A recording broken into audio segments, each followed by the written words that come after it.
The Fitbit Charge 4 is the latest fitness tracker from Fitbit, and despite sporting the same price as the Fitbit Charge 3, this device has quite a few upgrades, which is why it is a much better wearable.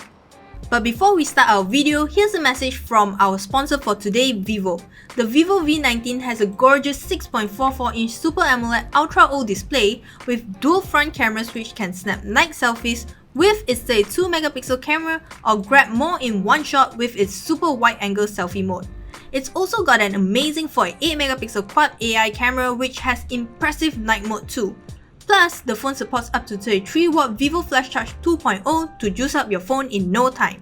Click the link in the description box below to get yourself a Vivo V19 at an affordable 1,699 ringgit.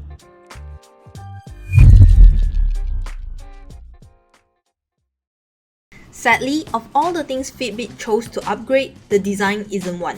The Charge 4 looks exactly the same as the Charge 3 with its rectangular display and thick bezels.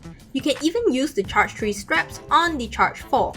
However, I find the strap on the Charge 4 much harder to remove compared to other Fitbit devices because somehow the silicone strap is harder and less bendy. It might seem like a minor drawback, but I get reminded of how annoying it is every time I want to remove it. Now, if you've used the Charge 3 previously, the Charge 4 is no stranger to you. You'll be getting the same monochrome OLED display which shows you your health stats and notifications.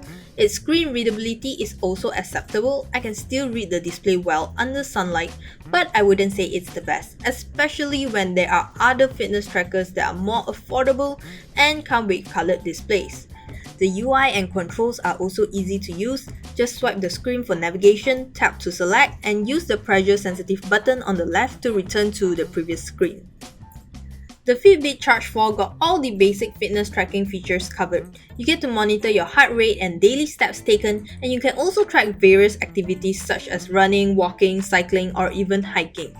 What made it better than the Charge 3 is Fitbit's decision to include a built-in GPS, so there's no longer a need to bring my phone along when I go running.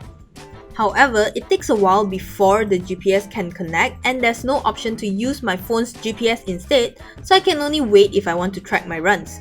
There's also a workout intensity map which shows me the distance on my runs and my different heart rate zones during the workout.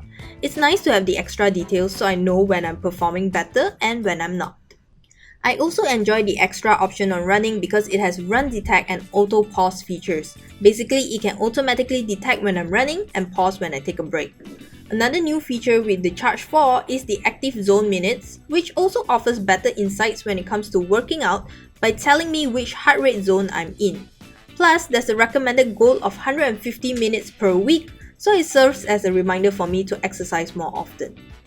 Personally, sleep tracking is a must-have feature for me. I enjoy finding out if I had a good night's sleep and feel rather accomplished when I get a good sleep score.